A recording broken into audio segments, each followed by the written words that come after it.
Hey everyone, Phi Farley here. It is week 10 of the NFL season already. We have the cream rising to the top. We got the weather turning in those northern states. We got some snow starting to fall. It's an exciting time in the NFL, and I'm excited to break these games down. We've crossed over a lot of the byes and into the second half of the season for all these teams. We're starting to see who's going to be at the top of these divisions and who's going to be falling behind. Looking forward to a high draft pick next year, right, Raiders? I got 5 picks for you, like I said. First, though, let me say thank you to subscribers. I appreciate it. And don't forget to hit that notification bell. Hit subscribe if you haven't done so. Check out my other picks as well. College football picks coming out every weekend. Those are out there right now. We also have the weekend in review and the weekday pick coming out every Monday. Be sure to check that out as well. And again, hit the notification bell so you can get those picks right away.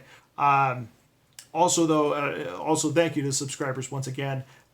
20 years of doing this.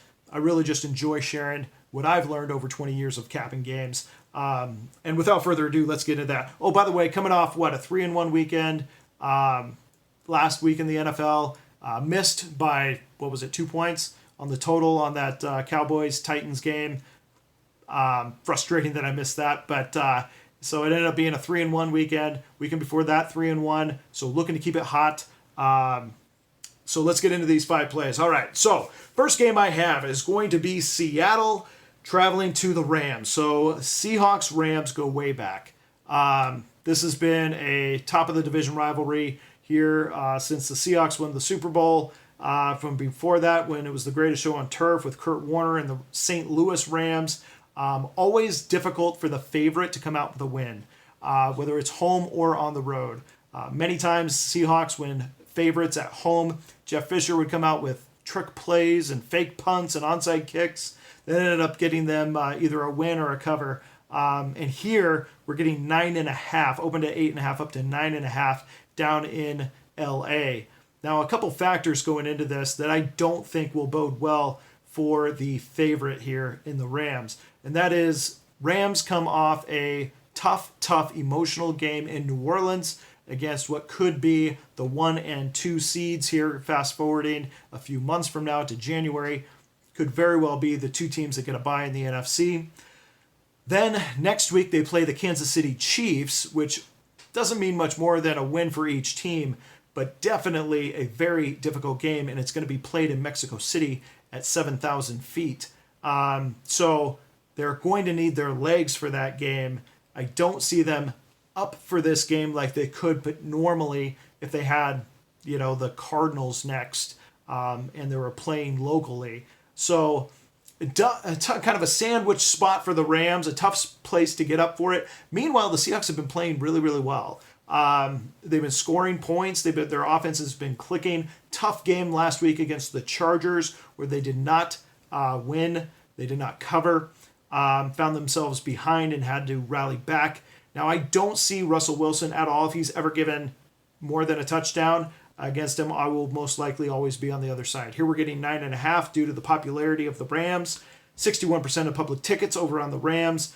53% of the money over on the Seahawks. I'm going to go with that sharp money. Give me 9.5 with Seattle. All right, second game I have, we're going to Cincinnati. Cincinnati is hosting those same Saints that beat the Rams. However, this is their 4th consecutive difficult game. They had the Baltimore Ravens, which they won by 1 point. Then they travel to the Minnesota Vikings. They win by 10 there, which if you're following my plays, I had that game, nailed it. And then they come back and beat the Rams pretty convincingly at home. Great game by them to get that win at home, and now they're traveling to Cincinnati. And you may say, well, Cincinnati isn't all they crack up to be. They're not that difficult. They are difficult at home, and they are difficult mid-season in these kinds of settings. So the weather's starting to turn. You got a dome team going north into Cincinnati. Cincinnati is 10-1 against the spread when they're a home underdog. And now they're getting a team that's won 3 straight against tough teams and come into this hostile environment in Cincinnati to play Andy Dalton, which has the number 1 red zone offense in the NFL. I think it was 71 or 73, I can't remember, % of their red zone appearances ended up in touchdowns. So they may jump up on this game. They may jump on it early and force the Saints to go into a passing type offense, which on the road, you'll notice, they don't go to passing offense. They're a running team on the road. Big difference on how they play road games versus home games. This may not play to their advantage if they find themselves down to the home team early. So I'm taking the Bengals. I'm taking 5.5, and I will take it very gladly. All right, third game I have the Tampa Bay Buccaneers. Tampa Bay Buccaneers are, I just like them a whole lot better with Fitzpatrick, to be honest. Also, I'm fading the Redskins. Redskins have a lot of injuries. They've won 3 of the last 4. However, they lost their last one, and they did not look good on offense, scoring only 14 points against the Falcons, which typically doesn't have a very good team. It's interesting. Fitzpatrick almost has more yards than Alex Smith on the entire season. Smith, 1867 in yards. I don't know if Fitzpatrick's yards pull up. I believe it's 17, which is within 100 yards of Alex Smith, and he didn't play 3 of the games. So, Buccaneers offense is just going to be way too dynamic for Redskins to be able to keep up. Their passing game is higher than what the Redskins is. Redskins rely on the run, and their offensive line has had a ton of injuries. In fact, if you look at their last game against the Falcons, I believe they only ran for like 52 yards. If you take out Alex Smith's 22-yard run, 52 yards. I mean, that is not even close to Redskin football. No way they win this game with that kind of offensive production. They're going to have to go to the pass to keep up with the Buccaneers, and I just don't think it's happening in this one. I'll lay the 3 with the Buccaneers at home. All right, another game that's interesting where I'm playing the number, not the team. So we're getting the Lions at +7 at Chicago. Chicago has a little bit of a misleading record here at 5-3. Same with the Lions at 3-5. But let me focus on Chicago real quick. Take a look at the wins that they've had here in the since this whole season. You got the Bills, probably one of the worst teams, if not the worst team now with Peterman behind center in football. Then you have the Jets, which are changing out their quarterbacks because they can't seem to win. Then you have the Buccaneers, which with Jameis Winston, one of the worst teams. Then you have the Cardinals, arguably another one of the worst teams. The other win was the Seahawks, which is I'll give them credit for that one. So really you have 4 out of 5 wins that don't hold a lot of water. Losing to the Dolphins, losing to the Patriots, losing to the Packers, all good teams. I'll give them that. But here's another way to look at this game as well, and why I like the 7 with the Lions. The Lions were a 5-point dog in Minnesota. Now, they didn't cover, but they were only a 5-point dog in Minnesota. Now they're a 7-point dog in Chicago. How is Minnesota not a better team than Chicago? Chicago only looked good against the Bills because of their turnovers.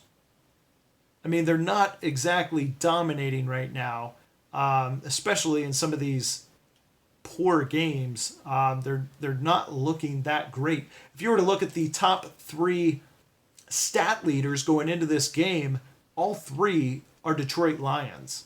They're not Chicago Bears. It's Kerryon Johnson with 503 rushing yards. It's Kenny Galladay with 523 receiving yards. It's Matthew Stafford with 2,111 passing yards. Not Trubisky, not Jordan Howard.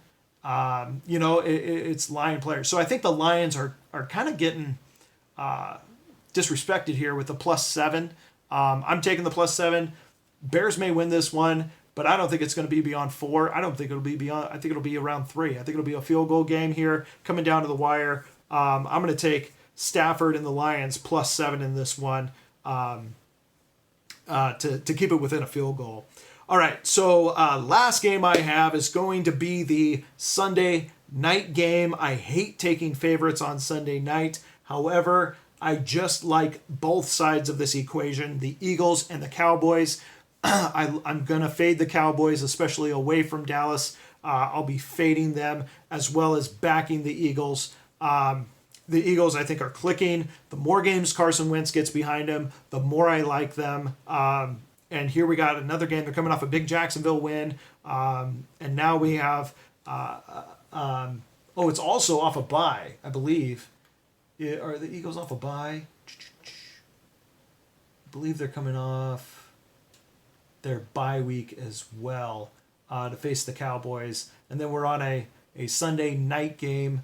I just like all things Eagles here. I'm going to be I'll be laying the 7. I don't think I'll take it at 7.5, but I do like it at 7. I'll especially like it at 6.5 if it goes back down. I don't think it will, though, especially on a Sunday night game and being at a key number at -7. I think a lot of people like the Eagles as well. So, but hey, I do like it at -7. I'm taking it there. And we will move on to next week. So there's my 5 plays. Seahawks plus 9.5.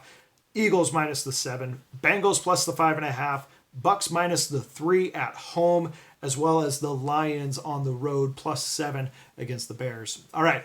Good luck, everyone, this week. Hope we win more money. I'll see you again soon.